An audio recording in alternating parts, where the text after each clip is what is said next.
Destaque no Panorama CBN. Ministro André Mendonça vai decidir se aceita pedido do senador Jacques Wagner para anular a operação da PF contra ele. Gilmar Mendes expõe rusgas no STF em entrevista. Bolsonaro depõe sobre arma no nome dele apreendida com militar em blitz. Receita abre hoje consulta ao maior lote de restituição do imposto de renda da história. Portugal e Inglaterra jogam a segunda etapa da fase de grupos da Copa do Mundo. Hoje é terça-feira, 23 de junho de 2026. Oi, eu sou Bianca Santos e esse é o Panorama CBN da manhã. Eu te conto em menos de meia hora as notícias mais importantes do dia. Vamos juntos! Começo contando que o ministro André Mendonça, do Supremo Tribunal Federal, vai decidir se aceita o pedido do senador Jacques Wagner e anula a operação da Polícia Federal contra o parlamentar, suspeito de receber propina do Banco Master. Os advogados do líder do governo no Senado sustentam que a operação de busca e apreensão contra ele está respaldada em erros graves. O advogado Pablo Domingues contestou o relatório da Polícia Federal e disse que é um equívoco a acusação de que o senador atuou no Congresso para beneficiar o Banco Master. Bom, nesta segunda-feira, o jornal Estado de São Paulo divulgou trechos inéditos da investigação da Polícia Federal envolvendo o senador no caso. E, segundo a PF, conversas dele com dirigentes do banco indicam engajamento com as pautas de interesse do Master e a realização de encontros para tratar de projetos relacionados diretamente com o banco de Daniel Vorcaro. Para os investigadores, Jacques Wagner, até entre aspas, tá, eu coloco aqui, exerceu o mandato parlamentar de forma alinhada aos interesses econômicos do banco em pautas favoráveis ao conglomerado financeiro, notadamente entre 2022 e 2025. A PF transcreveu até uma mensagem de áudio enviada em agosto de 2024 pelo senador ao empresário Augusto Lima, na qual Jacques Wagner diz que precisava saber como é que estavam as questões do banco e propõe um encontro em Brasília. Em resposta, por texto, o ex-sócio de Daniel Vorcaro confirmou o compromisso escrevendo: "Vou estar em Brasília amanhã à noite. Vamos encontrar sim. Você diz o local e a hora." Bom, o monitoramento técnico indica que, após uma reunião realizada no gabinete do líder do governo, o banqueiro encaminhou ao petista os arquivos da emenda Master, apresentada pelo senador Ciro Nogueira, que ampliava de 250 para R$ 1 milhão, 250 mil, a cobertura do Fundo Garantidor de Crédito. A PF sustenta que o teor das mensagens coincide com o período de tramitação da proposta de interesse do Banco Master no Senado. Já a defesa de Jacques Wagner diz que as movimentações do senador em plenário foram públicas e visavam a proteção dos consumidores e a limitação de juros em operações de crédito. O recurso, enviado agora ao ministro André Mendonça, detalha que Jacques Wagner se posicionou de forma contrária à proposta que aumentava o teto do Fundo Garantidor de Crédito, chamada pelos investigadores de emenda Master. A defesa anexou uma declaração do relator do projeto no Congresso, confirmando que nunca foi procurado pelo petista para tratar do tema. A petição, enviada ao gabinete do ministro André Mendonça, também justifica que os $55 mil e os 33 mil euros encontrados em endereços do senador têm origem lícita. O relatório da PF indica que o senador recebeu R$ 6 milhões em propina do Banco Master, incluindo um apartamento num prédio de luxo em Salvador, avaliado em R$ 2,5 milhões. Bom, enquanto a investigação avança e há esse pedido para anular a operação, para tentar evitar que o desgaste do Master atinja a campanha do presidente Lula, o senador Jacques Wagner deve pedir o afastamento da liderança do governo no Senado.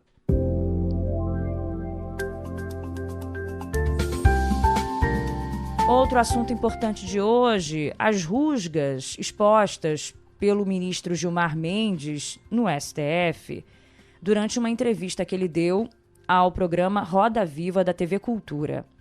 O decano do Supremo disse que há um erro crasso e uma impropriedade na conduta do ministro André Mendonça, responsável pelos processos do caso Master. Na entrevista, Gilmar Mendes criticou o fato de o relator ter revelado em sessão plenária que foi procurado por um advogado de defesa para tratar de uma proposta de delação premiada seletiva. Gilmar argumentou que acordos de colaboração premiada devem ser negociados exclusivamente entre o investigado e o Ministério Público ou a Polícia Federal, e não diretamente com o juiz da causa. Ele traçou um paralelo com a Operação Lava Jato e alertou para o risco de anulações processuais devido a vazamentos e prisões de familiares. Lembrando que na semana passada, Gilmar Mendes ficou isolado ao votar na segunda turma pela concessão de prisão domiciliar com tornozeleira para Henrique Vorcaro, pai do dono do Master, e também de medidas cautelares para um primo do banqueiro. Vamos ouvir um trecho dessa entrevista que o Gilmar deu ontem ao Roda Viva. Muitos vazamentos, prisões de familiares, são elementos que levam a, pelo menos, uma preocupação e similitudes com o que ocorreu anteriormente. É importante que não se repitam os erros do passado. Na conversa que nós tivemos, por exemplo, André Mendonça disse que tinha recebido um advogado fazendo proposta de delação seletiva. E aqui já há uma impropriedade. A lei não permite que o relator participe ou o juiz participe da delação. O acordo é entre o Ministério Público ou a Polícia Federal e o delator. Então aqui já há algo de erro crasso. Se está participando de conversas ou se está expulsando advogados do processo, isso tem algo de errado. Bom, Gilmar Mendes não parou por aí não, ao expor incômodos com os colegas. Na mesma entrevista, ele voltou a criticar a proposta do presidente do Supremo, Edson Fachin, de criar um código de ética para os ministros da Corte. Defendeu que o tema deveria ser discutido por uma comissão interna do tribunal e avaliou que a proposta expôs o Supremo em um momento de vulnerabilidade pública. O decano também contestou a decisão do presidente do Tribunal Superior Eleitoral, Cássio Nunes Marques, que barrou a divulgação de uma pesquisa de intenção de voto para a presidência da República. Eu acho que um caso como esse certamente vai acabar no Supremo Tribunal Federal. A manter-se, vamos chamar essa jurisprudência Nunes Marques, já até adivinho que haverá reclamações aos borbotões no Supremo Tribunal Federal, alegando, no mínimo, a tal ADPF lá 130 da liberdade de expressão. Certamente não é uma jurisprudência que vai se manter.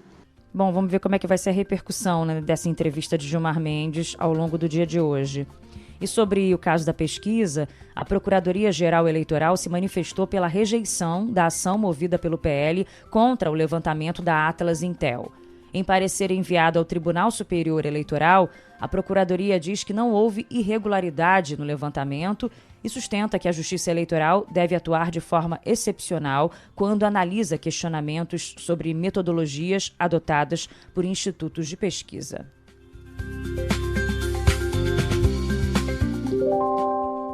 Seguimos. Para você saber que o Procurador-Geral da República, Paulo Gonet, emitiu um parecer defendendo que o ministro André Mendonça seja o relator da petição que investiga o financiamento do filme Dark Horse.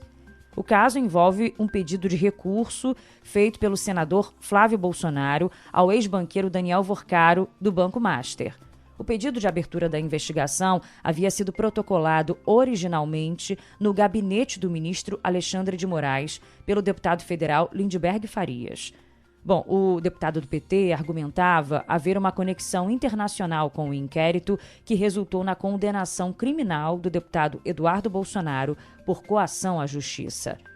O chefe da Procuradoria-Geral destacou, no entanto, que o episódio narrado já é objeto de procedimentos específicos que tramitam sob a supervisão direta de André Mendonça e não de Alexandre de Moraes.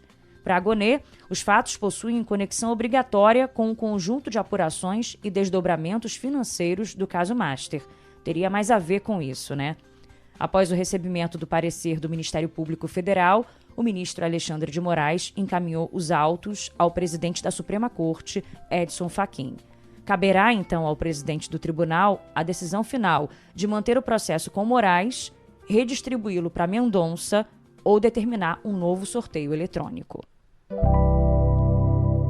Agora vamos falar sobre Jair Bolsonaro, porque o ex-presidente deve prestar depoimento hoje à Polícia Civil do Distrito Federal. Os investigadores querem entender as condições que fizeram com que uma arma do ex-presidente estivesse no carro de outra pessoa, sem documentação e em um lugar distante da residência.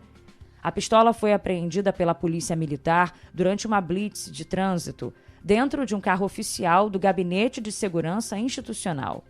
O carro era conduzido por um militar do Exército, que disse aos policiais que transportava a arma para a realização de reparos técnicos. Ontem, o ministro do STF, Alexandre de Moraes, suspendeu temporariamente o limite diário de 30 minutos para as reuniões de Jair Bolsonaro com os advogados. A defesa pediu a flexibilização para que ele se prepare para o depoimento de hoje à tarde na casa de Bolsonaro, onde ele cumpre prisão domiciliar. A defesa protocolou um documento no STF argumentando a total legalidade da posse da arma pelo ex-presidente. Os advogados apontam que, apesar da condenação criminal por tentativa de golpe de Estado, não houve ordem expressa do Judiciário para cancelar os registros ou a entrega das armas de Bolsonaro. O depoimento hoje ocorre às vésperas do fim do prazo de 90 dias da prisão domiciliar humanitária do ex-presidente. E essa daqui repercutiu bastante. Você sabia que a advogada Karina Culfa, ela defendeu já Jair Bolsonaro e o filho Eduardo Bolsonaro? E a notícia que repercute é a seguinte: ela vai se casar com o empresário Tiago Brenan, condenado pela Justiça de São Paulo por estupro. O casamento está marcado para o dia 2 de julho já e ocorrerá no cartório de Potim, no interior de São Paulo, já que ele cumpre pena no presídio da cidade. Karina contou à coluna da Bela Megali, jornalista do Globo, que os dois se conheceram quando ela foi indicada para atuar na defesa de Brenan no Superior Tribunal de Justiça. O primeiro encontro foi dentro da própria penitenciária e eles se veem semanalmente pelo vidro. Ela disse: "Vou casar no civil por enquanto. Espero que ele saia logo para casarmos no religioso." Karina é evangélica e disse que o namorado vai se converter. Ela falou também que o relacionamento tem alguns meses e que foi rápido. A informação foi publicada primeiro pela Folha de São Paulo e depois confirmada pela Bela Megali. A advogada falou com a reportagem a caminho da penitenciária de Potim, onde Brenan está preso. Ela disse que acredita na inocência do empresário e segue atuando na defesa dele. Ela ainda advoga em casos antigos para Jair Bolsonaro e para o filho Eduardo. E o julgamento dos 3 policiais militares acusados de executar o delator do PCC, Antônio Vinícius Gritzbach, foi anulado ontem à noite, ainda no primeiro dia de sessão. A dissolução do Conselho de Sentença aconteceu após quase 9 horas de trabalhos no Fórum Criminal de Guarulhos, na Grande São Paulo. A decisão de anular foi tomada pelo juiz-presidente após os advogados de defesa dos réus abandonarem o plenário da corte. Rolou um intenso bate-boca entre os defensores e os representantes do Ministério Público e sobre assuntos alheios ao processo, tá? E aí, os advogados deixaram o plenário. 7 das 21 testemunhas previstas no cronograma judicial já haviam prestado depoimento formal ao longo do dia, incluindo um policial militar. Foi tudo anulado, tá? A sessão vai ser remarcada. Com a decisão, todas as oitivas perdem a validade jurídica e um novo sorteio de jurados terá de ser realizado. Que coisa, né? Eu te conto também que o Conselho Nacional de Justiça deve votar hoje uma mudança no regimento interno para extinguir a previsão de aposentadoria compulsória como sanção disciplinar para os magistrados. A proposta estabelece que a aposentadoria com vencimentos proporcionais não constitui mais uma punição aplicável a juízes por faltas graves. As alterações administrativas seguem a tese jurídica fixada pela primeira turma do STF, que definiu a perda definitiva do cargo e do salário como a punição máxima para violações graves. O novo entendimento atinge diretamente condutas como venda de sentenças, assédio moral e benefícios indevidos a organizações criminosas. Ontem, o Conselho de Justiça Federal e o Conselho Nacional do Ministério Público aprovaram novas regras que permitem a juízes e promotores parcelar as férias de 60 dias em até 12 vezes ao ano. Com a mudança regulamentar, os magistrados e membros do Ministério Público podem usufruir de períodos de descanso fracionados em 5 dias cada. O fracionamento permite que os servidores marquem os períodos de folga exclusivamente em dias úteis da semana.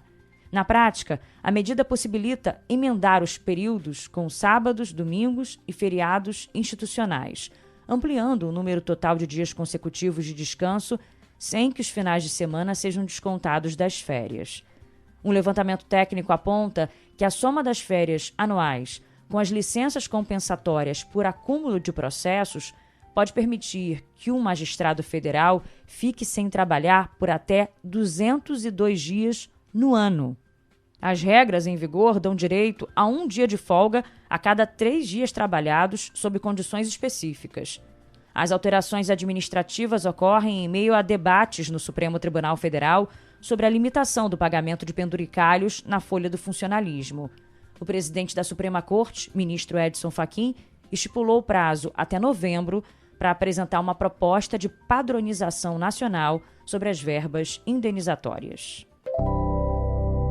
Agora vamos de economia. Para você saber que a Receita Federal abre hoje a consulta ao segundo lote de restituição do imposto de renda. Esse lote vai injetar 16 bilhões de reais na economia e beneficiar mais de 9 milhões e 500 mil contribuintes, tornando-se o maior da história em número de pessoas contempladas. O pagamento dos valores nas contas bancárias indicadas e chaves Pix será realizado no dia 30 de junho. Os recursos desse lote atendem exclusivamente os grupos com prioridade legal, como idosos, professores e pessoas com deficiência, além daquelas pessoas que optaram pela declaração pré-preenchida ou pelo ressarcimento via Pix. E o presidente da Câmara, Hugo Mota, disse que o governo federal vai enviar até amanhã, quarta-feira, uma proposta sobre o aumento do teto de faturamento anual do MEI. O texto será levado para a comissão especial, que já debate o assunto. Integrantes da equipe econômica admitem elevar o limite do faturamento do MEI para R$ 100 mil em 2027 e para R$ 120 mil em 2028, sem mexer no Simples. E a Folha de São Paulo está destacando que o brasileiro está mais otimista em relação à economia. A última pesquisa Datafolha mostra que o percentual de pessoas que acreditam numa melhora do cenário econômico subiu de 30% para 36%. Segundo o levantamento, 1/3 dos entrevistados avalia que a situação econômica deve continuar estável nos próximos meses. Por outro lado, o pessimismo aparece mais entre as faixas de renda mais baixa. Especialistas apontam uma combinação de fatores para explicar a mudança. Entre eles estão a desaceleração da inflação, programas de renegociação de dívidas, como o Desenrola, e a expectativa de crescimento da atividade econômica. A percepção mais positiva também é influenciada por um mercado de trabalho mais aquecido e por um ambiente internacional menos turbulento do que em períodos recentes. Apesar dos desafios ainda enfrentados por parte da população, cresce a confiança dos brasileiros na recuperação da economia e na melhora das condições de consumo e renda. Deixa eu contar agora sobre um incêndio de grandes proporções que atingiu uma fábrica de autopeças em São Paulo, na zona oeste da capital. No momento em que eu gravava o podcast hoje, pelo menos 16 equipes do Corpo de Bombeiros eram mobilizadas e estavam trabalhando para conter as chamas. Os produtos da loja contribuíram para a rápida propagação do fogo. Tinha muito material inflamável armazenado, como plásticos e papéis. Moradores de vários bairros vizinhos usavam as redes sociais para relatar forte cheiro de fumaça na região. Mas ainda bem que ninguém se machucou. O dono da fábrica de peças de caminhões disse que apenas o porteiro estava no local no momento em que o fogo começou e ele conseguiu sair. Claro que ele está lamentando muito as perdas, né? O prejuízo é grande. E no Rio de Janeiro, enquanto eu gravava também o podcast, um forte tiroteio acontecia na região de Botafogo, na zona sul da capital. Era uma operação da Delegacia de Repressão a Entorpecentes que buscava cumprir dezenas de mandados de prisão e de busca e apreensão contra integrantes do Comando Vermelho que atuam no Morro Santa Marta. 3 pessoas já haviam sido presas. A polícia diz que a ação é resultado de uma investigação que durou 22 meses e permitiu identificar as funções de 44 criminosos. Essa ação faz parte da Operação Contenção, que é o nome dado pelo governo do estado a uma operação grande para tentar conter o avanço do Comando Vermelho no Rio de Janeiro. Bom, as ações seguem em andamento. A gente vai ter atualizações no nosso site, cbn.com.br, na programação da CBN no Rio e também no Panorama CBN da noite.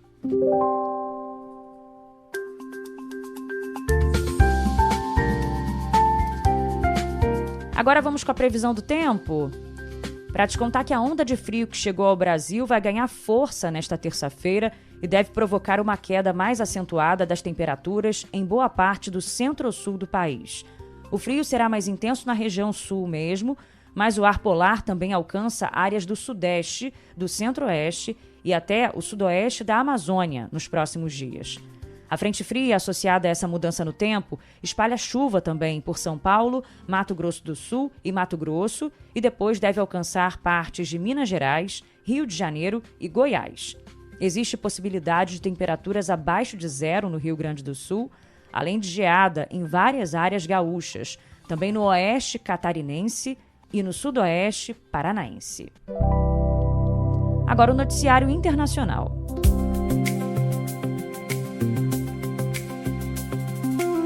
Sobre a guerra no Oriente Médio, o Líbano segue para uma nova rodada de negociações com Israel hoje em Washington. Beirute está determinada a avançar com as tratativas diretas, mesmo que essas pareçam ofuscadas pela decisão do Irã de incluir o Líbano em suas próprias negociações com os Estados Unidos. Autoridades libanesas insistem que negociações frente a frente com Israel são a única maneira de garantir o fim da guerra que assola o país desde 2 de março, quando o grupo armado Hezbollah disparou contra Israel em apoio ao Irã, desencadeando ataques aéreos e terrestres israelenses que já mataram mais de 4.000 pessoas no Líbano.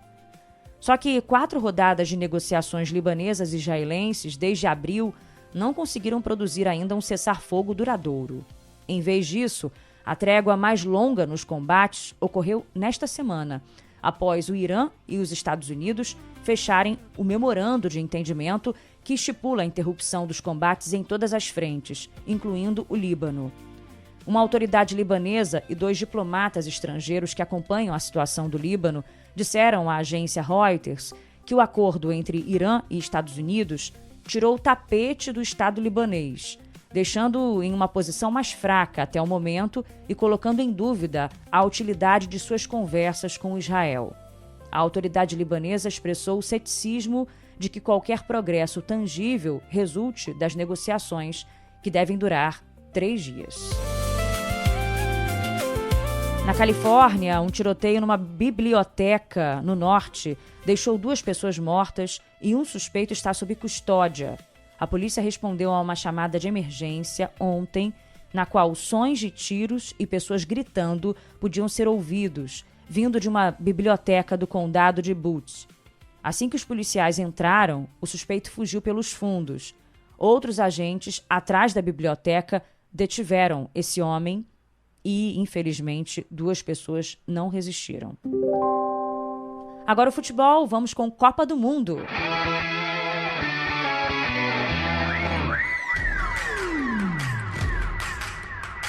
Quatro jogos fecham hoje a segunda rodada da fase de grupos do Mundial.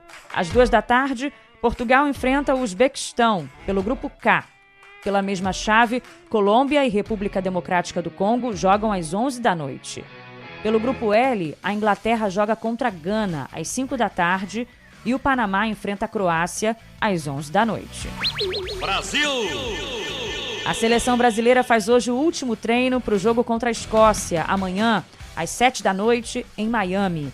A briga para substituir o atacante Rafinha, lesionado no jogo contra o Haiti, tem Ryan e Luiz Henrique como as 2 principais opções. Mas Gabriel Martinelli admitiu mudar de posição em campo para pleitear o posto. Eu, particularmente, prefiro jogar na esquerda, mas no Arsenal já fiz bastante à direita. Fiz um pouco também no jogo contra a França aqui com o Ancelotti pela direita. Então, deixar isso nas mãos do professor, ele que decide. Vamos ver o que o professor vai decidir, né? E a segunda-feira foi dia dos goleadores da Copa. Em apenas 2 jogos, o argentino Lionel Messi já marcou 5 gols e se tornou o maior artilheiro da história dos mundiais. O camisa 10 classificou a Argentina ao marcar 2 vezes na vitória sobre a Áustria e chegou a 18 gols no total. Pouco depois de Messi fazer história, o atacante francês Mbappé também marcou 2 e chegou a 16 gols em Copas do Mundo, igualando a marca do alemão Miroslav Klose.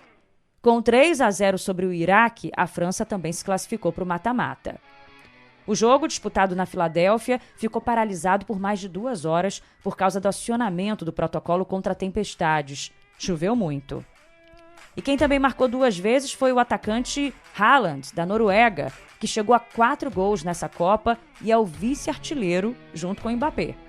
A Noruega venceu o Senegal por 3-2 e também avançou à próxima fase.